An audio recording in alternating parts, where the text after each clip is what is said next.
दोस्तों, तारीख 18 नवंबर साल 1962, जगह लद्दाख की चुशूल घाटी। 13 कुमाऊं बटालियन की सी कंपनी के 124 जवान इस बर्फीले सेक्टर में भारत की पहरेदारी कर रहे थे। इंडियन आर्मी के इन नए रंगरूटों को लद्दाख की हड्डियां फाड़ देने वाली ठंड का अनुभव नहीं था, लेकिन मुल्क को इनके कंधों पर बहुत भरोसा था। इन 124 जवानों को लीड कर रहा था जोधपुर का 38 साल का एक सलोना सा शख्स, जिसका नाम उसके चेहरे से बिल्कुल मेल नहीं खाता था। Shaitan Singh, major Shaitan Singh, lieutenant colonel हेम सिंह का बेटा। 1 दिसंबर 1924 को पैदा हुआ लड़का, जिसने 18 नवंबर 1962 को चीनी सैनिकों की लाशों पर तांडव किया। भारत चीन युद्ध शुरू हुए 1 महीना हो चुका था। सैनिकों को यह समझते जरा भी देर नहीं लगी कि अब उनका कलेजा बटोरकर टूट पड़ने का वक्त आ गया है। मेजर शैतान सिंह ने गोली चलाने का आदेश दे दिया। जहां कुछ देर पहले बुद्ध की मुस्कान सी शांति छाई हुई थी, अचानक पूरा इलाका गोलियों बमों की आवाज से गूंज उठा।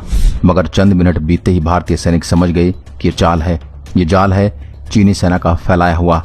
चीन की पीपल्स लिबरेशन आर्मी ने अपने सैनिक न भेजकर पहले कई याक के गोलों में लालटेन बांधकर उन्हें भारत की ओर भेजा था। उस अंधेरे में एक बार में समझना मुश्किल था कि सामने जानवर है या सैनिक। चीन ने ऐसा क्यों किया था? क्योंकि उसे पता था कि चुशूल घाटी पर भारत के पास बहुत सैनिक नहीं हैं और उनके पास हथियार तो और भी कम हैं। हमारे सैनिकों के उलट चीनी सैनिक लद्दाख की ठंड से लड़ने की पूरी तैयारी में थे। वो भारी तादाद में हथियार लाए थे। भारतीय सैनिक के पास जो बंदूकें थी वो सेकेंड वर्ल्ड वार के समय बेकार मान ली गई थी। उनके पास सिर्फ लाइट मशीन गन्स, LMG और 303 राइफलें थी। ये राइफल एक बार में एक ही गोली ताकती थी। भारत के 124 सैनिकों पर चढ़ाई करने के लिए चीन ने 3000 से ज्यादा सैनिक भेजे थे। सुबह करीब 5:30 बजे चीनी सैनिकों ने बंदूक और मोर्टार के साथ भारतीय सैनिकों पर हमला बोल दिया। मेजर शैतान सिंह ने अपने वायरलेस पर सीनियर ऑफिसर से मदद मांगी। उन्हें जवाब मिला कि अभी मदद पहुंचाए जाने की बिल्कुल गुंजाइश नहीं है और वो बाकी सैनिकों के साथ पीछे हट जाएं। उस समय इंडियन आर्मी की प्राथमिकता अपने जवानों की जान बचाना था। शैतान सिंह का दिल नहीं माना।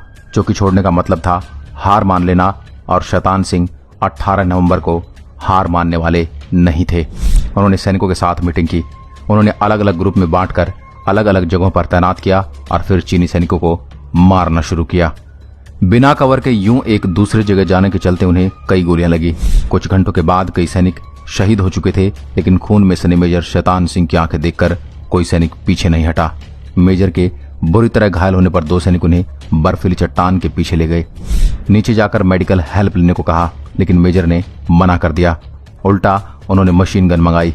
एक मशीन गन के ट्रिगर से रस्सी बांधकर उसका दूसरा सिरा अपने पैर से बांध लिया और एक बंदूक हाथ में ली। लड़ते रहे, मारते रहे। जब सैनिकों के पास असला खत्म हो गया तो उन्होंने हाथों से लड़ना शुरू किया। 124 में से 114 जवान शहीद हो गए थे। उस दिन 5 युद्धबंदी बना लिए गए थे, जिसमें से एक की हिरासत में मौत हो गई थी, लेकिन हर कोई आखिरी दम तक लड़ा। नतीजा, रेजांग पास में चीन के 1300 से 1400 सैनिक मारे गए। मेजर शैतान सिंह और उनके जवानों ने ऐसी दिलेरी दिखाई कि 3 दिन बाद 21 नवंबर 1962 को सीज फायर का ऐलान कर दिया गया। बाद में पता चला कि रेजांग पास में है। चीन को सबसे ज्यादा नुकसान हुआ था। मेजर शैतान सिंह को कब मौत ने अपने आगोश में ले लिया नहीं पता चला। 3 से 4 महीने के बाद जब बर्फ पिघली और इंडियन आर्मी ने अपने सैनिकों के शव खोजने शुरू किए तो मेजर शैतान सिंह उसी चट्टान के पीछे मिले जमे हुए थे।